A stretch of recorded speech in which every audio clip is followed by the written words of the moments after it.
یوم آزادی کی آمد کے ساتھ ہی ملک بھر میں تیاریاں عروج پر پہنچ گئی ہیں۔ شہروں، بازاروں اور گلی محلوں کو سبز ہلالی پرچموں، جھنڈیوں اور قومی رنگوں سے سجا دیا گیا ہے۔ شہری جوش و خروش سے خریداری میں مصروف ہیں اور سٹالز پر بیجز، جھنڈیاں، ٹوپیاں، ربن، کھلونے اور دیگر اشیاء دستیاب ہیں۔ دکانداروں کے مطابق اس سال عوام کا جذبہ گزشتہ برسوں سے زیادہ ہے۔ شہریوں نے یوم آزادی کو اتحاد، قربانی اور آزادی کی قدر کا دن قرار دیا ہے اور ملک کی ترقی و سلامتی کے لیے مثبت کردار ادا کرنے کے عزم کا اظہار کیا ہے۔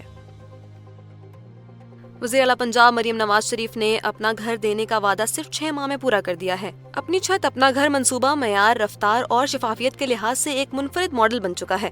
پنجاب حکومت نے ریکارڈ 62,500 سے زائد گھر تعمیر کیے اور 74 ارب روپے سے زائد کے بلا سود قرضے جاری کیے، جن کی ریکوری 99.9% تک رہی۔ اب تک 37,000 سے زائد خاندان قرض کی دونوں ایک ساتھ حاصل کر چکے ہیں، جبکہ 52,000 سے زائد گھر زیر تعمیر ہیں۔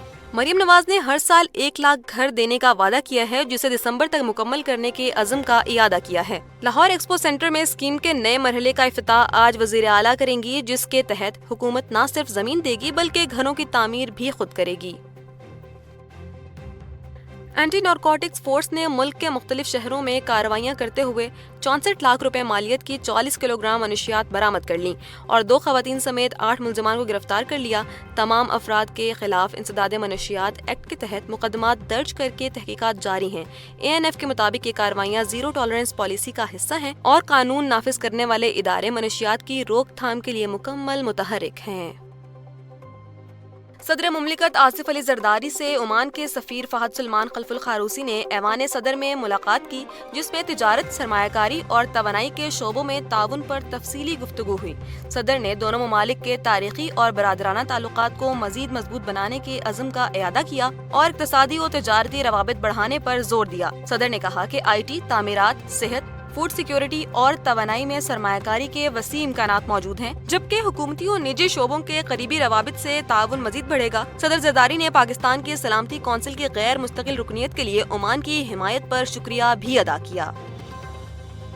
فیلڈ مارشل سید عاصم منیر کے صدر بننے کی خبروں پر DGISPR لیفٹیننٹ جنرل احمد شریف چودھری نے دی اکانومسٹ کو دیے گئے خصوصی انٹرویو میں 2 ٹوک رد عمل دیا اور ایسی تمام خبروں کو جھوٹ اور بے بنیاد قرار دے دیا۔ DGISPR نے مارکہ حق کے بعد کیے جانے والے سیاسی تجزیے بھی مسترد کر دیے اور کہا کہ فیلڈ مارشل کے صدر بننے کی کوئی حقیقت نہیں۔ دی اکانومسٹ کے مطابق بھارتی وزیر اعظم مودی نے فوجی کارروائیوں کے ذریعے رد عمل کا عندیہ دے دیا، جس پر DGISPR نے کہا کہ اس بار ہم مشرق سے آغاز کریں گے اور بھارت کو سمجھنا ہوگا کہ وہ ہر جگہ مارے جا سکتے ہیں۔ اقوام متحدہ میں پاکستان کے مستقل مندوب عاصم افتخار نے غزہ میں فلسطینیوں کی نسل کشی پر شدید آواز بلند کی ہے۔ سلامتی کونسل کے اجلاس سے خطاب کرتے ہوئے انہوں نے کہا کہ کسی بھی صورتحال میں پوری آبادی کا اندھا دھند قتل عام یا انہیں بھوکا مارنے کا کوئی جواز نہیں ہو سکتا۔ انہوں نے نشاندہی کی کہ اسرائیلی اخبار نے غزہ کو 21ویں صدی میں قحط کے سب سے سنگین مثال قرار دیا ہے۔ عاصم افتخار نے واضح کیا کہ لوگ اس لیے نہیں مر رہے کہ خوراک موجود نہیں، بلکہ انہیں جان بوجھ کر خوراک تک رسائی سے محروم رکھا جا رہا ہے۔ اسلام آباد میں مارگلا کی پہاڑیوں سے نکلنے والے نالوں میں طغیانی کے باعث چک شہزاد اور پارک روڈ پر صورتحال شدید خراب ہے۔ مقامی افراد کے مطابق انتظامیہ کو اطلاع دینے کے باوجود کوئی ٹیم نہیں پہنچی۔ موسلادھار بارش کے باعث اسلام آباد، راولپنڈی، گوجرانوالہ، لاہور اور سیالکوٹ میں نشیبی علاقوں میں سیلابی صورتحال ہے۔